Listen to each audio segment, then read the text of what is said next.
釘釘新手指南打造高效的 AI 助理。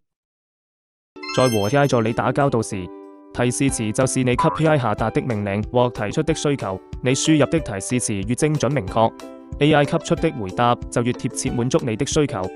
角色設定：你在創作 AI 助理時，與大模型交流的提示詞，我們建議在撰寫角色設定時，至少包含人物設定加任務與目標加工作流程加技能加限制這5部分的內容。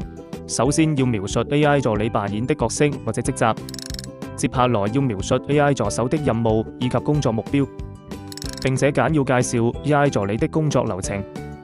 技能部分則需要描述你希望 AI 助理具備的能力。如果你想要限制 AI 助理的回答範圍，請直接告訴 AI 助理能回答什麼，不能回答什麼。除此之外，你還可以增加事例等板塊進一步描述，使你的提示詞更加豐富。最後看看我們通過角色設定5部曲完成的 AI 助理吧。一起完善角色設定，自定義你的專屬 AI 助理吧。